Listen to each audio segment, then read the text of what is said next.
자, 이번 기사는 월세를 살아야 할까요? 내년 혹한기에 맞는 전세입자 이렇게 되어 있네요. 내년에 혹한기를 맞는 전세입자. 네, 오늘은 11월 15일입니다. 기사가. 자, 보시죠. 한번 읽어보겠습니다.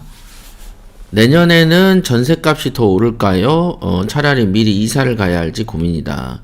한 차례 계약을 갱신해서 내년 11월 전세 만기가 돌아오는데 보증금 인상이나 반전세로 전환할까 걱정이다. 네. 걱정할 필요 없이 100% 오르고 100% 월세를 강화시킬 겁니다.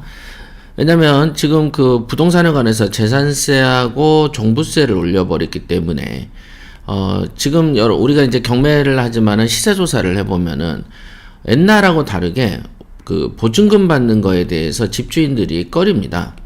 이제 보증금을 받아가지고 은행에 넣어놔서 뭐 1% 남짓의 이자가 발생한다고 하지만 거기에 비해서 재산세나 이런 거는 월등하게 높기 때문에 보증금 안 받습니다. 그래서 보증금을 최소로 하고 대신 월세를 상승시킵니다.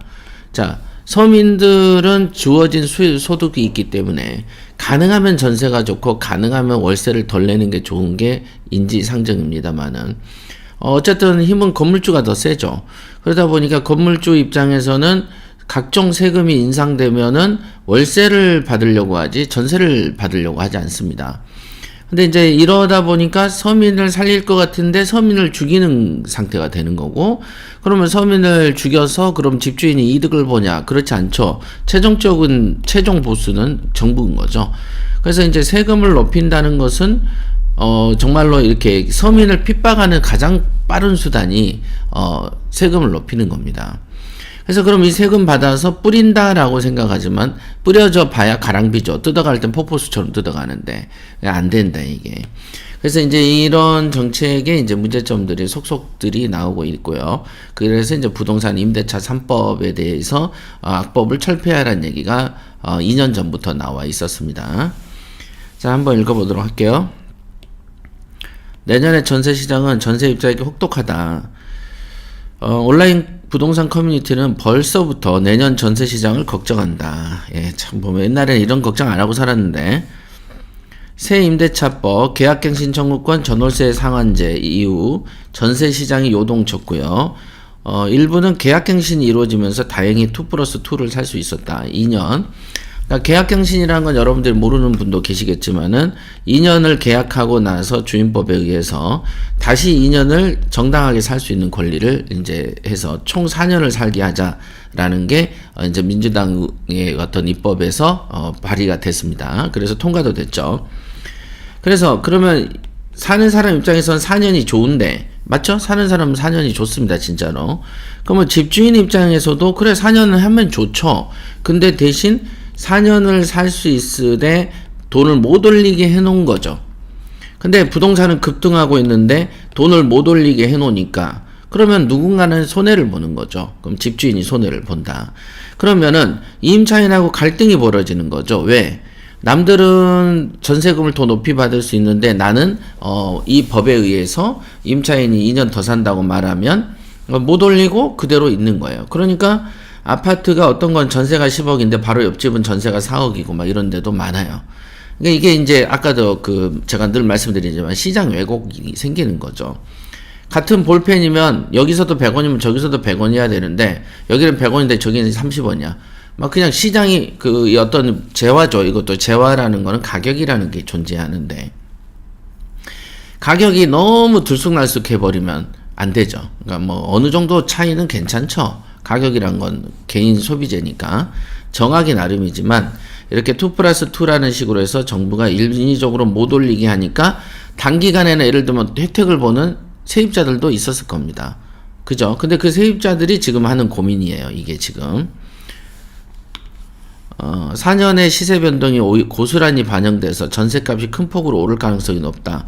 예를 들면은 어떤 세입자가 이 2+2를 계약갱신 청구권을 이용해서 동일하거나 비슷한 조건으로 크게 오르지 않고 5% 이내에만 올려서 2년을 추가로 살았습니다.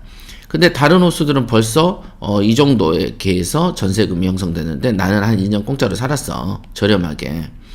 그지만은 어차피 이 사람 집주인 입장에서는 이 사람 빨리 내보내고 싶지 않겠습니까? 빨리 내보내고 싶겠죠. 이제 얘는 빨리 내보내고 정상적인 전세 수준을 맞추고 싶겠죠. 사람은.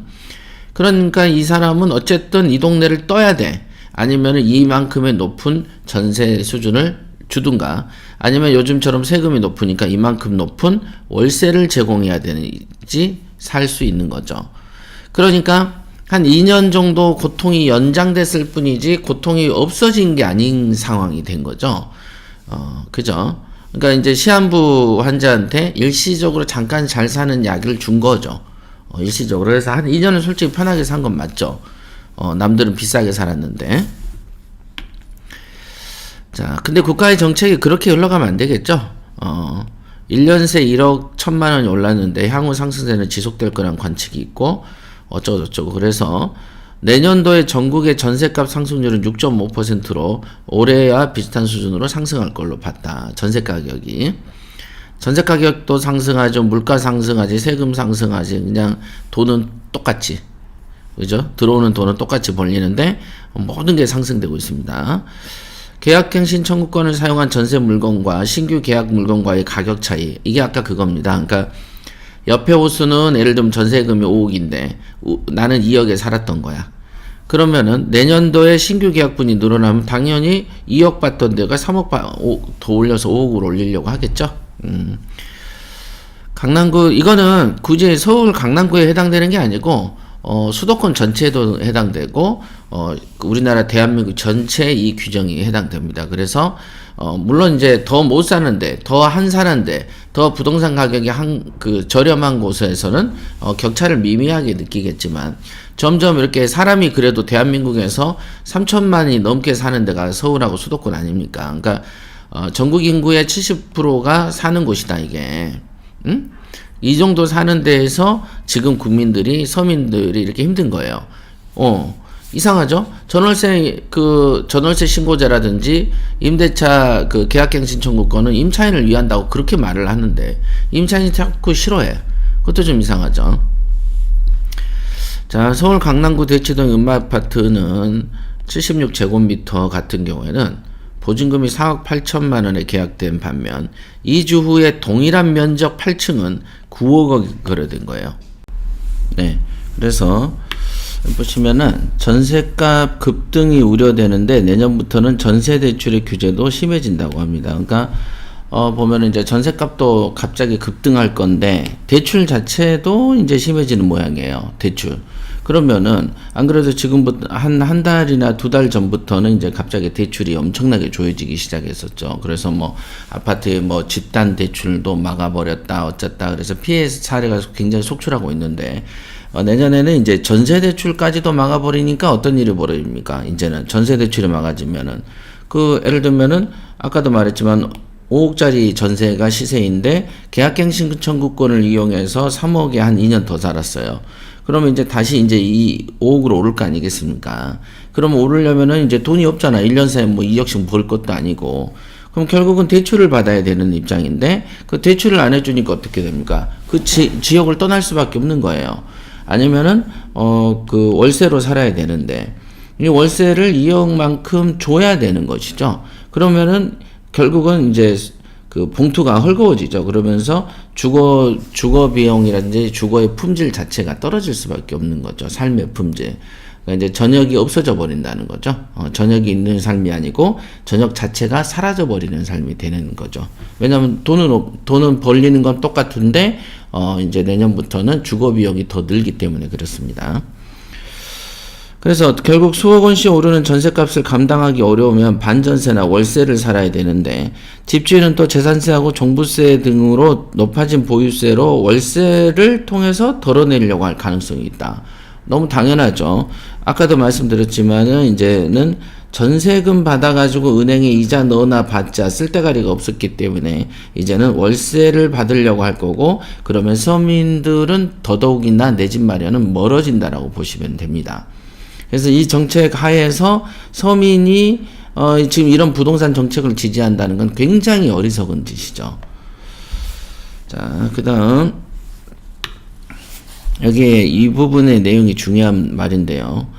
전셋값이 안정되려면 물량이 늘어나야 되는데 실거주 요건도 매겨버리죠. 임대인을 투기꾼으로 규정도 해서 규제하죠. 그러니까 전세에 관한 물량이 늘지 않죠.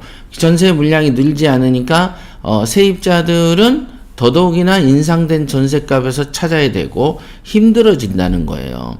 그러니까 결국은 간단한 말인데, 예를 들면 마스크를 공급하는 공장을 조이면 마스크가 시중에 안 팔리니까 마스크가 필요한 사람들은 비싼 가격에서 줄 서서 사야 되는 입장이 되는 거죠. 그러니까 마스크를 사는 사람들이 좀 편하게 어디서든 살려면 마스크 공장을 억제할 게 아니라 지원해 줘야 되는 거죠. 그래서 건설사를 지원해 줘야 되고, 그 다음에 그 주택 임대 사업자, 즉 다주택자를 지원해 줘야지 전세하고 월세 공급량이 늘어나는 것은 상식인 거죠. 근데 다주택자를 그 적으로 규정을 해버리는 거죠. 대한민국인 같은 국민인데 이제 적으로 규정한 다음에 이 적을 죽이니까 다주택자들이 주택을 공급을 안 하게 되고, 안 하게 되면은 세입자들이 힘들어지는 겁니다. 이건 너무 당연한 거죠. 우리가 만약에 삼성그룹을 조인다, 국가가, 그러면 당연히 스마트폰 이런 게 이렇게 싸지지 않습니다. 올라가지. 이렇게 생각하시면 되겠습니다.